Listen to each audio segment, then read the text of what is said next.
সমস্ত সুযোগ সুবিধা নিয়ে সিপিএম কংগ্রেস গ্রামে দাপিয়ে বেড়াচ্ছে, আমরা তার প্রতিকার করে তাকে ঘেরাও করতে পারছি না, মানুষের মধ্যে গিয়ে গিয়ে মানুষকে বলে বলছি না এই চোর কংগ্রেস, এই চোর সিপিএম।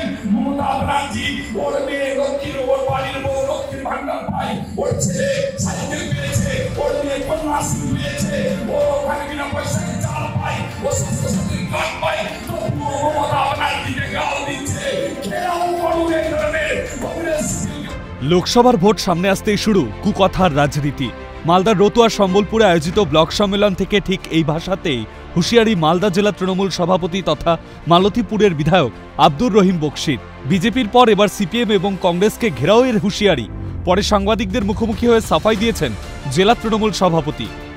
কংগ্রেস নেতারা, সিপিএমের নেতারা যারা গ্রামের মানুষকে ভুল বুঝাচ্ছেন, তারা মমতা ব্যানার্জির সমস্ত সুযোগ সুবিধা নিচ্ছেন। ওই নেতারা যারা মানুষকে বলছেন মমতা ব্যানার্জি চোর, আরও মানুষকে বলছে মমতা ব্যানার্জি চোর আছে, সেই সমস্ত নেতাকে চিহ্নিতকরণ করে মানুষকে বুঝিয়ে তাদেরকে ঘেরাও করতে হবে যে এরা মানুষকে বিভ্রান্ত করে বিপথে পরিচালিত করছে, মমতা ব্যানার্জির বিরুদ্ধে বলছে।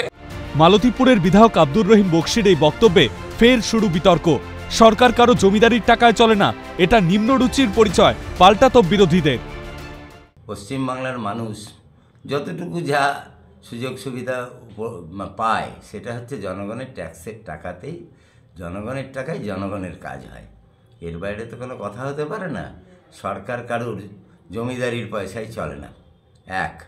আর দুই নম্বর কথা হচ্ছে যে তৃণমূল কংগ্রেসকে রাজ্যের আপামর জনসাধারণ কেউ প্রকাশ্যে কেউ আড়ালে আবডালে চোর বলছে। তার যে নিম্ন রুচি এটা বারে বারে প্রকাশ পাচ্ছে।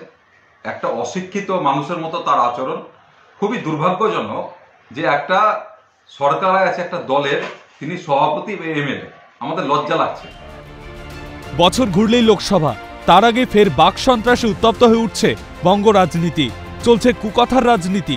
একজন রাজনীতিবিদের মুখে কি এই ধরনের কথা শোভনীয়? এরই নাম এগিয়ে বাংলা। মালদা থেকে সোমক লাহিড়ী রিপোর্ট, ক্যালকাটা নিউজ।